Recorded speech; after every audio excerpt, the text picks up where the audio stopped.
But can the grid run on wind and solar? Three big problems. One is land area, another is cost, and another is intermittency. So this is a rhetorical question for you to consider for a moment. And by the way, you should be talking to those green advocates with this question. Which is more environmentally friendly? A power plant that produces 1 unit of electricity and uses 1 unit of land to do so? Or a power plant that uses 100 units of land to produce that 1 unit of electricity? Seems pretty obvious, right? A Canadian scientist by the name of Vaclav Smil has written a whole book on this. And he looked at all the footprint of all the power plants, the area required, and he accounted for everything, mines and pipelines and waste pits and everything else. And if you set nuclear at 1 unit of electrical output for 1 unit of land, natural gas and coal are about the same. But look at those renewables over on the right side. Solar, over 100 units of land to produce that 1 average unit of electricity output.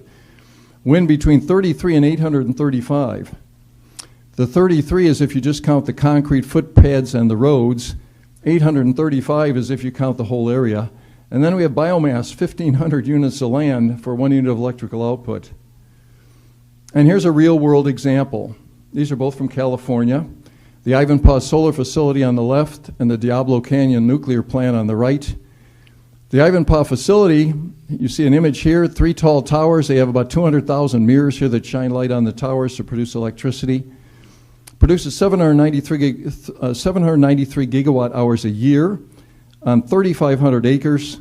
The nuclear plant produces 16,000 gigawatt hours a year on 750 acres.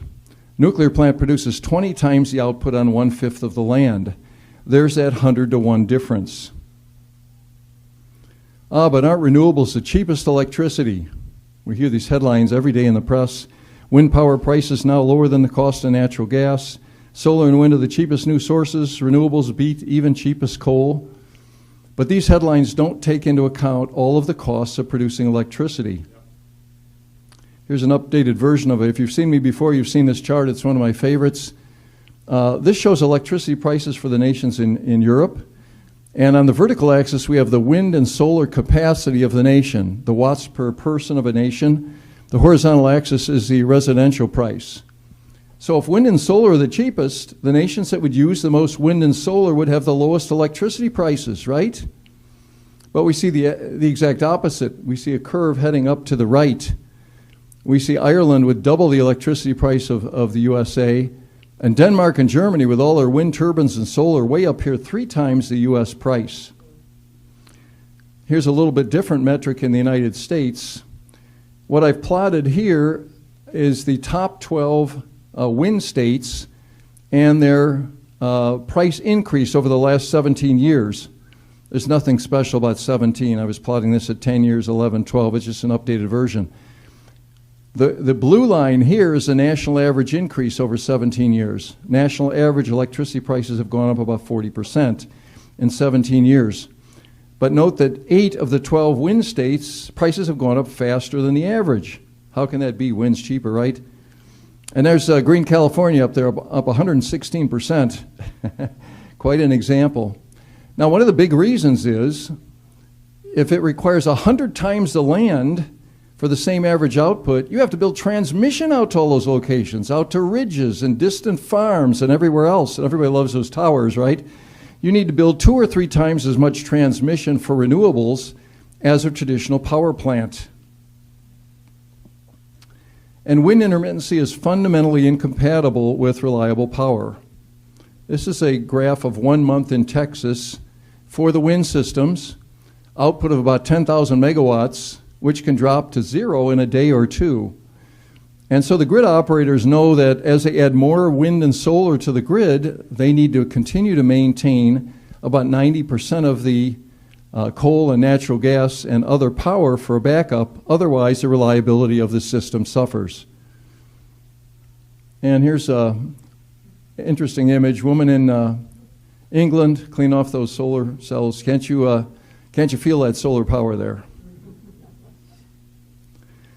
Now, last year we had a historic blackout in Spain and Portugal. 60 million people lost their electrical power within about a minute. And they had electric trains that were stopping in tunnels and in mountains and all sorts of things, big problems. Just 2 weeks earlier, the government of Spain had crowed that at some point they were getting 100% of electricity from wind and solar. Now the problem here is that wind and solar are asynchronous. When you have an electric power plant, you have to balance demand and supply for just about every second of operation. Otherwise, the voltage starts rising or falling, or the frequency of the AC signal starts changing, and this can damage equipment and make the grid unstable. Now, traditional power plants, nuclear and hydro and gas and coal, power big spinning turbines, and those mechanical turbines have an inertia. They keep turning even if the power goes out of balance for a minute. But when you get rid of those and you have wind or solar, you don't have that stability anymore. So it's become a big problem.